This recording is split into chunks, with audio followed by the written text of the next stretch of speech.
Hello everybody, how are you? Long time no see. First video in a couple weeks here posting, and this is going to be a special video on a very special topic. The smells, the sounds of wildlife, the animals, the birds, the random animal that you have no idea what you're hearing, the sound of the cadence of hiking, the heavy breathing from climbing up a mountain, to being on top of the mountain, to being in the valley. Beautiful trees, beautiful greenery, beautiful fog and cloudiness and rain and sunshine, and just the essence of being in it. Being one with nature, one with the beast, one with conquering the mountains. You can't replace it. And that's what today's video is going to be, is discussing all of those things that you feel and go through at the end of a through hike. Post-trail depression, post-trail anxiety, post-trail physical issues, post-trail stress. It's all real, and we're going to talk about it today. First, I'm going to give a little background for those who might be new to the channel and seeing one of my videos for the first time. My name is Fortune. That was probably a dead giveaway. Last year, I started my through hike of the PCT at the end of May, and had a lot of trials. Day one was rushed to a hospital, had to be rescued from the mountains because I had a stomach flu in the desert that caused me to keep vomiting up all the water, fluids, and any food that I tried to eat. But I was stuck in a situation where it was too far to go back to water, and the water ahead of me was about, when it really started hitting me hard, it was about 6 miles away, and it hit me so hard, I got so dehydrated so quick. And it wasn't super hot in the desert, it was just wrong situation. It was dry, no water, and it doesn't matter if there would have been a flowing river because I wasn't holding it down.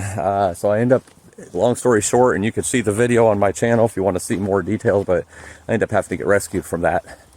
Went back on the trail the third day. The next day, because that was basically first and second day in the hospital. Bled over to the second day, I should say. But then I got back on the trail. Went for about 3 more weeks with some severe back pain. Wasn't sure what it was. Wasn't really connecting it to that first day, except for the fact that maybe it was my kidney or something from getting so dehydrated. It wasn't getting any better. Ibuprofen, etc. Nothing was taking the pain away, so I ended up getting off trail, going to see my doctor, and long story short there, found out that I had a fractured spine, and that led to an osteoporosis diagnosis. But it was a compressed fracture that from my doctor, he believes it was from day one, just from the violence of vomiting with the backpack on. And I do remember the very last time that I was throwing up, I was being held up by one of the emergency workers, and I remember a really bad pain in my back. So once he said that, that kind of came back to me, and I remembered when I think it happened. But anyway, I came like another 3 weeks with that, and it was immense pain because I was making it much worse on myself because, you know, you start worrying about all these things, like your organs and everything else that it could be in that area. And anyway, I got off, and, you know, I was happy when the doctor said it was a compressed fracture.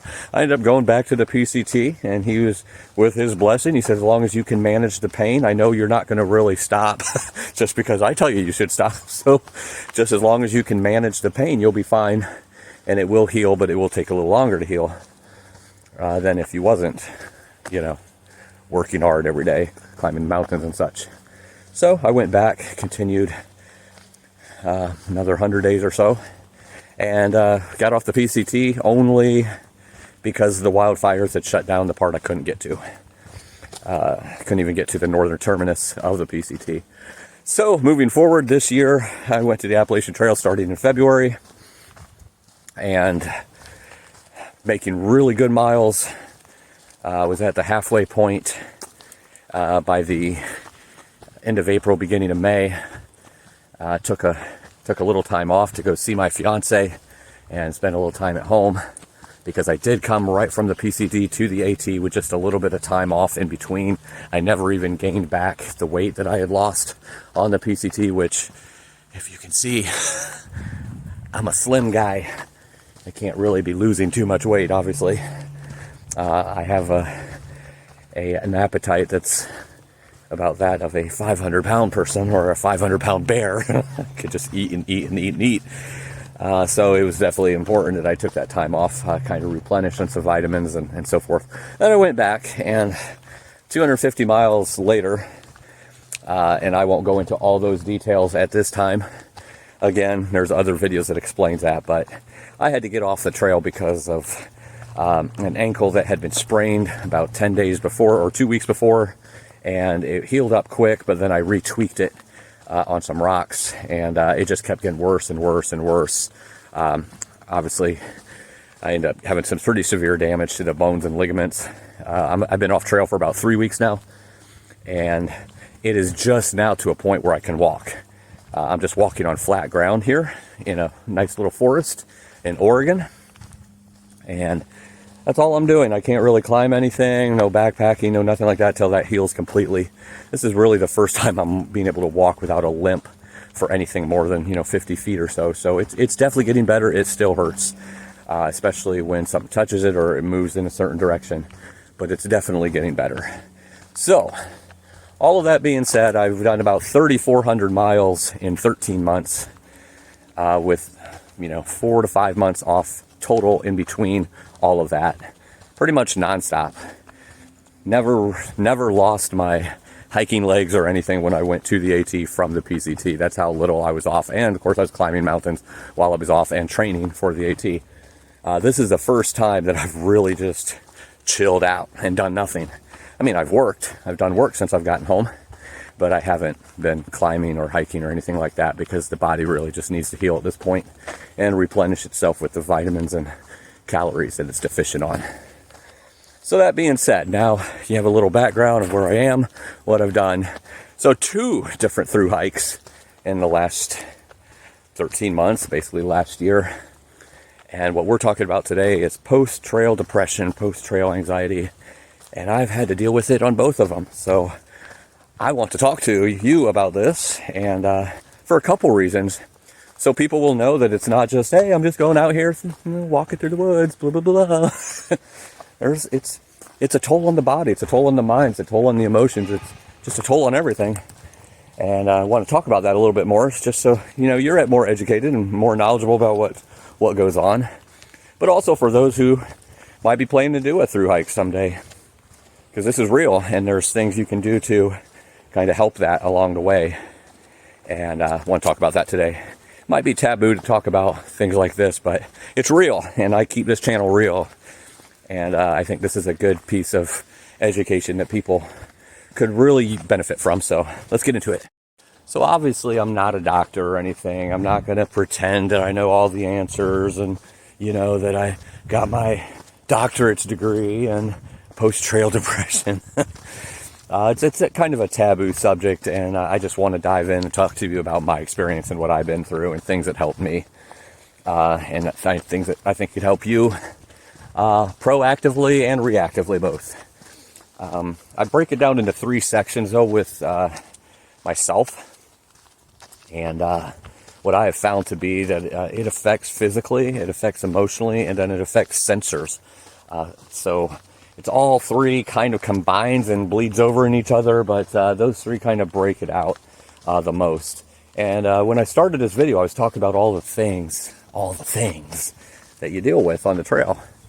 That if you've never been on the trail on a long hike, you become that trail. You become nature. Again, myself, I noticed about a weekend to the PCT that I felt like I was part of it. I was part of the beast. I was part of the animal kingdom. I was smelling things I've never smelled. And I just don't mean that I was smelling new smells. I mean, the power of my senses was so much stronger than they'd ever been. I could smell things from a long way away. I could hear things from a long way away. I could see things in greenery and bushes. And of course, in the desert, it's browns and tans that I didn't think I would ever be able to see. You know, it's the amount of detail you get just because you're a part of that is crazy. It's crazy. But it's a much simpler life, obviously. You walk, you survive, you eat, you sleep, you set up a tent, you walk, you figure out how to get more food. You basically are doing what an animal does, except you do have the luxury of going into a town and taking a shower and going to a store. So that's a big part of it. You know, you leave that and everything is just so different. Your smells are stronger, your ears are stronger, your eyes are stronger. And again, I'm talking about me. I don't know, maybe not all thru hikers deal with this. I did do a lot. Now, I will tell you that I've always had heightened senses my whole life. They've always been heightened. I always hear very meticulously, especially as a musician. You know, mixing records, you hear the little finite things that, you know, a lot of people might not hear, and so forth. So I've always had heightened senses and so forth. But definitely you get certain senses become a little more acute. I think that's the right word, to aware of what's going on. So the one big problem with that is that's great if you're in nature. As soon as you come out of the woods and you're back in society, it causes some issues. What they call sensory overload. You're hearing the loud noises, the speeding cars, the loud mouths, the arguing, the people talking over each other, the going to a store and having people just running into each other, and all the colors and different products in a store. It's just everywhere you go, there's just so much going on that you don't deal with. And that's not even getting into things like on social media where people, I mean, it's not just social media, it's in real life too, just where people are so fixated on things that don't matter. And you find those to be annoying, you find those to be irritating, almost stressful. The sensory overloads, though, is quite a deal. I was in a store just a couple days ago buying a shirt. It was a Ross. So as you can see, a Ross is not a Walmart. It's not a Target. It's not a, you know, Sam's Club or Costco where it's just jam packed. It's Ross. It's an outlet store. And those aisles were very thin. And I went to turn a corner to look at a shirt. And there was a gentleman there, and then another gentleman coming from the other side. And all of a sudden I was stuck in the middle and I couldn't get by either one of them. I literally started having a panic attack. I had to actually hold on to the clothesline because I felt myself starting to pass out, starting to get extremely dizzy and having problems breathing, and it became a thing. And I was able to get out of it. I didn't pass out, but it's hard, man. It is hard going from the simplistic life of this, what I'm doing right now, just walking through nature, and going to an area where you almost feel trapped in society all of a sudden instead of being free. So that's one aspect. The other aspect is the emotional part, which ties into that, because that sensory overload causes a lot of stress. Stress has caused physical issues, which we're going to talk about in a minute. But the stress that it causes is sometimes debilitating. And then obviously stress not only causes the physical parts, like again, we'll talk about in a minute, but it causes like a great sadness and anxiety that is just not good. And I'm in a unique situation. So when I came off the PCT, I was not involved. I met my soulmate during that time before going to the Appalachian Trail. We fell head over heels so quickly, and the funny thing is we were both in the same situation, not looking for anyone, had our own independent lives going on. I had already made up in my mind, and those close to me know this is true. I was not looking for anyone, and even if I was going to look for someone, it wasn't going to be until the Triple Crown was finished. because I just didn't want to go down that road with distractions, or not just for me, but also for who that might be on the other end that would have to put up with that. Well, betwixt known to me and to my lovely bride-to-be, we couldn't control that. We just fell head over heels, soulmates in every which way. So I fell in love. She fell in love. Then I went to the Appalachian Trail. And she has been so supportive in every way. But that caused its own stresses right there, being away. So one of the greatest things was getting to come home to her. Getting to come home and get ready to build our lives in a new step and being married in October. So that aspect is a great thing. And there's absolutely no sadness there. It's like completeness, happiness, joy, complete and utter joy that I can't explain. Fulfillment, however you want to say it. And then after the PCT, originally, when I first met her, it was the growing together and learning about each other and, that initial falling in love, honeymoon stage, butterflies in the stomach, all that good stuff. So because of that, now that was a few weeks after I had gotten off trail, so I'd already went through some of the bulk of the post-trail depression and anxiety. But because of that, I guess is where I'm saying from both the falling in love and being in love, getting ready to be married, it has really taken part of that depression part away. So I'm not depressed about being off the trail in that way. And I'll get to that in a second. Some people are depressed, and there's a big reason to get depressed, and that's because, maybe there's one thing about me that a lot of through hikers or people that attempt a through hike might not have, and that's the fact that I'm always adventuring. I'm always climbing mountains. It's my life. It's my life. So I always am going to live life. I'm always going to live it to its full extent. So a lot of people I know come off the trail and then they don't know what to do with themselves and they don't do anything. And then that depression really sets in. And that is definitely something that if you're going to be going on through hikes, you need to be aware of.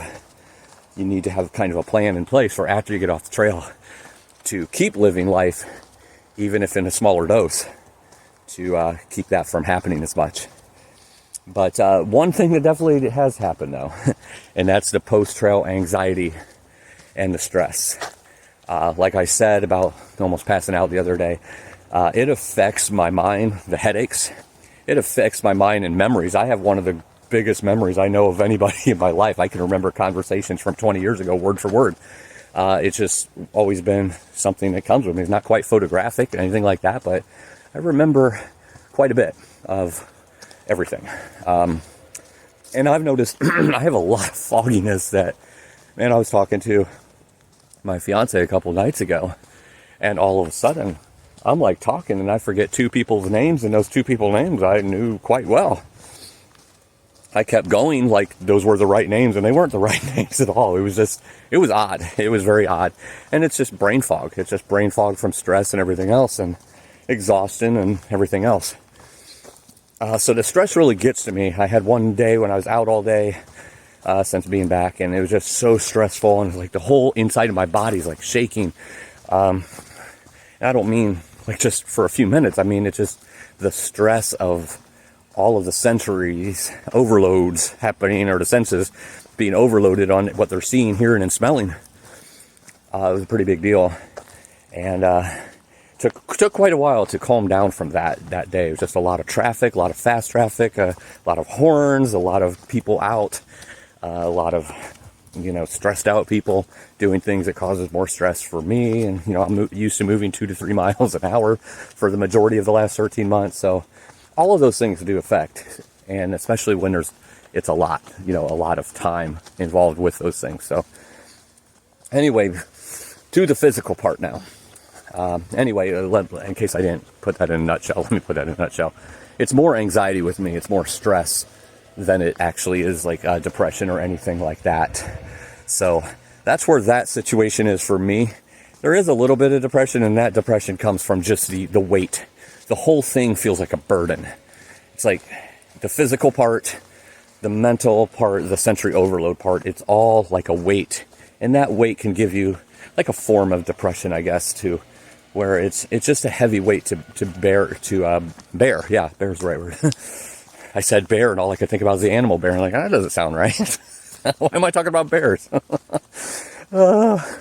Anyway, so that is a big deal, with that for me. And I've been off trail for almost 3 weeks now, and it's a work in progress. It definitely is, and this time's going to take a little longer than the last time, I think, when the PCT, just for the fact PCT, I was able to still go out and hike and do everything else. But because of the injury, it has me on my butt, so to speak. Even though I've been walking this whole time I've been talking to you, this is really the whole time I've been actually walking, so since I've been off trail. So that's a good thing, progress, but obviously I don't want to overdo that either. So the last thing, which segues into that, or segues from that, is the physical part. Now, I came off the trail because of, obviously, an injury. 3,400 miles in a year. I have nothing to not be proud of. I'm very proud. And this is my life. And, it wasn't just my wife-to-be, but also other people chiming in. This is my life. I'm going to be climbing mountains and doing trails my whole life, through hiking trails and doing long trails and short trails and day hikes and so forth and so on my whole life.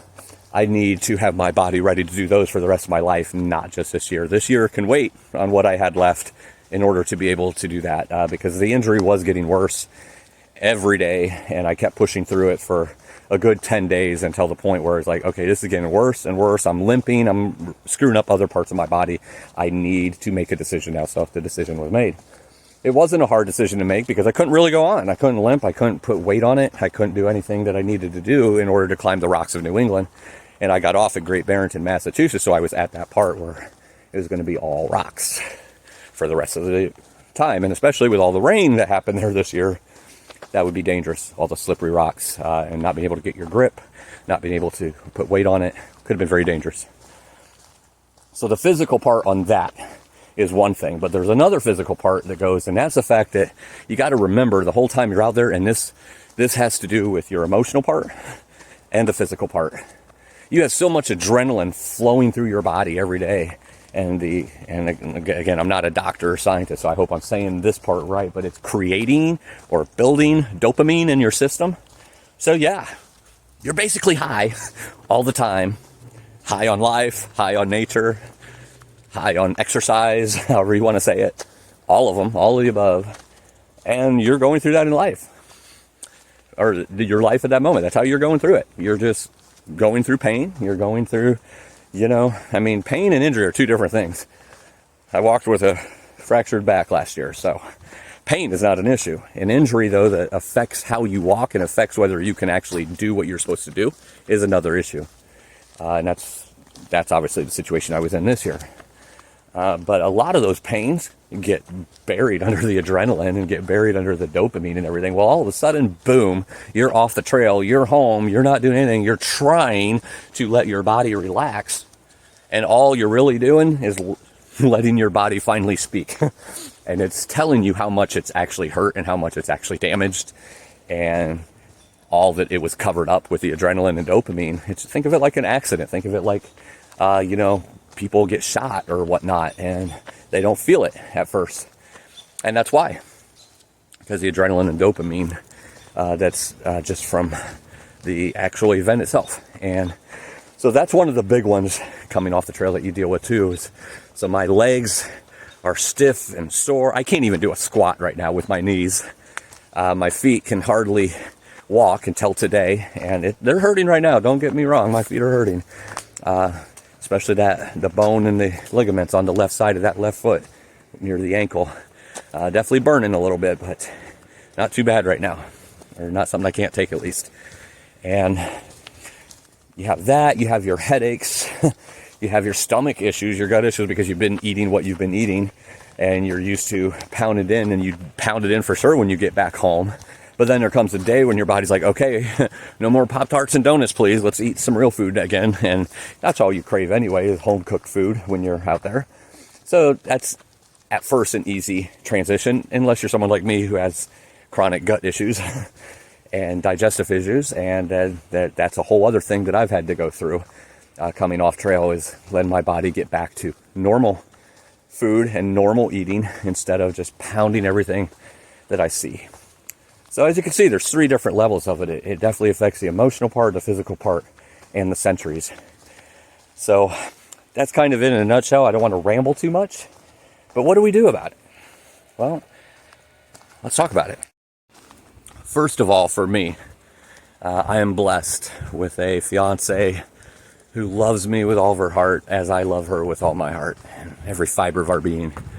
And she's there for me, you know. She knows. We had our discussions before I got off trail, you know, that this would happen, because it does happen, and there's really not much you could do to avoid it. To what extent it happens can be avoided a little bit, though.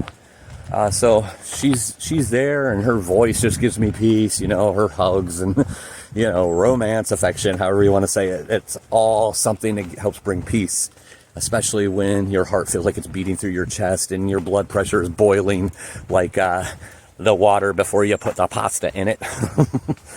It's definitely something that helps me, for sure, calm that stress down, because it's easy. And you got to remember also that on the physical part, you're out there exercising 20, 25, 30 miles a day, or maybe even if you're one that goes 10 or 15 miles a day, it's still something you're doing every day, and then all of a sudden you're not. Your blood pressure definitely gets affected because of that. The salts and stuff that you put in your body, you can't do that anymore, or you can, but it's going to affect your blood pressure, the caffeine, all of that. You know, it affects you differently. And so you got to watch kind of how much of that stuff you're putting in your body, but then also just then in this case where I'm not really exercising, and the exercise I am doing is so minimal right now compared to anything that I would do on a thru hike, that it all definitely affects your body and your blood pressure and your heart rate and everything else. So on that aspect, I'm very blessed, for sure. But there's some things that you just have to do yourself, because it's not going to be, and especially if you're maybe single and you're going home and, you know, you don't have that. A cat, a dog is a great thing. They love you unconditionally. But some of the things you definitely want to do if you're going to be thru hiking is have a plan. What am I going to do when I get off trail? Don't be thinking, well, I'm going to go to this baseball game, I'm going to go to this amusement park, and I'm going to go. Now, that might not affect some people like it does me. Like I said, I've already kind of suffered with some anxiety and issues like that just came from all the tragedies I've had in my life and everything. As a musician, I loved being on stage in front of hundreds, thousands of people performing. Get me off that stage in the crowd, that's a different story. Didn't enjoy that at all. Not at all. So I've already suffered a little bit of that. Some people do not. When I'm out thru hiking, I make friends. It's not that I don't, but I don't go looking for it. I'm out there to be one with nature, to be one with the spiritual journey, with overcoming and conquering mountains and so forth. So somebody who's maybe out there and more social and, more in a group, that might be something that would help them, is instead of going home and just being by themselves or whatnot, is going to a social event. But for most people, I think that would be a sensory overload. So you might want to hold off on that for a couple of weeks. Just want to find a way to maybe, go boating, go fishing, hiking, maybe on a smaller scale, just to kind of wean yourself off like you would anything. If you were stopping caffeine, you would wean yourself off of caffeine. If you were stopping drinking, you would normally wean yourself off of that a little bit. Same thing. You're getting high on nature the whole time you're out there.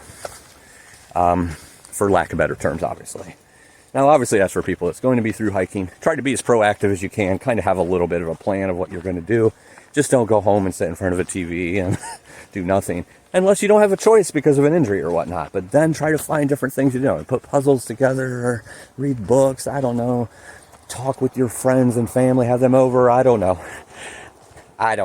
It's not really my thing to have come up with ideas for people to do. But be proactive is my point. And some of it you have to be reactive. Like, I'm having a bad day today. I need to just go out and be in nature. Even if it's, like me, sitting on a bench because I can't really walk that good right now. And obviously don't want to make the injury worse.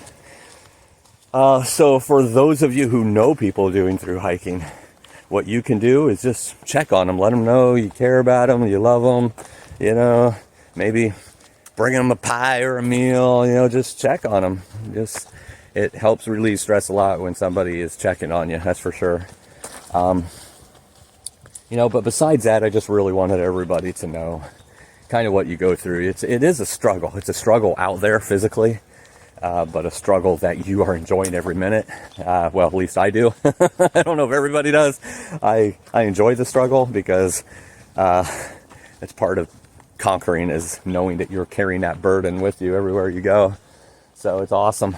But in a nutshell, I just really wanted to talk about that. And, any questions you may have, feel free to leave it in the comments. But a lot of big things happening, and this is helping me as well, keeping working. And especially, next year I'll be doing the last part of the AT that I was not able to finish this year because of the injury. I'll be finishing that up at the very least. And the CDT I'll be pushing till the following year. And still going for that Triple Crown. But one big thing that's happening in 2024 is my new Thru-Hiker magazine.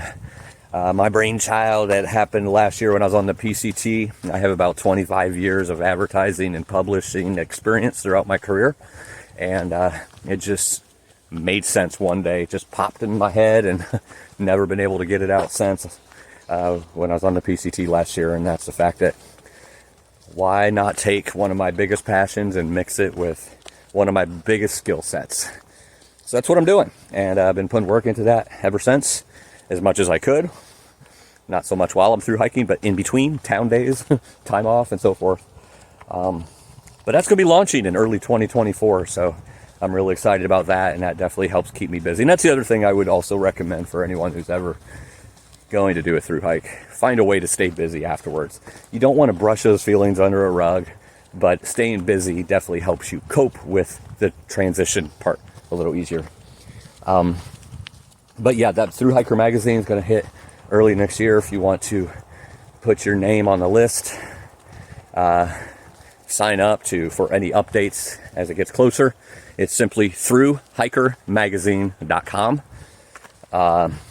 As you all know, I have my thing where when I'm on a mountain, blah, blah, blah is in the bag. And the new website that has been created where you can stay updated on all of Fortune's adventures and what's next for through hikes and what mountain summits are going to be coming up next. And, links to the video, links to pictures. And there's going to be merchandise for is in the bag, t-shirts, other things that you'll be able to get. But if you want to check that out, it's simply isinthebag.com. Check that out as well. But anyway, I've rambled long enough, and I'm getting tired of walking, so I'm going to go rest my leg now. But hopefully this has been informative and kind of sheds a little bit of light on what a through hiker goes through after 2,000-3,000 miles over the course of a year, and then coming back into society. It's not an easy transition in the least bit at all. So I'm making it through. Don't you worry about me. And those adventures are going to be coming real soon again. Videos are going to be coming in on this channel constantly of summits and tutorials and different informative videos about through hikes and what I've been seeing and feel and all that good stuff. So stay tuned here. And I'm going to go for now, but I thank you all for listening, and hopefully it's been informative. If you enjoyed the video, if you're not a subscriber, hit the like button or subscribe button and share with your friends. Remember, live life.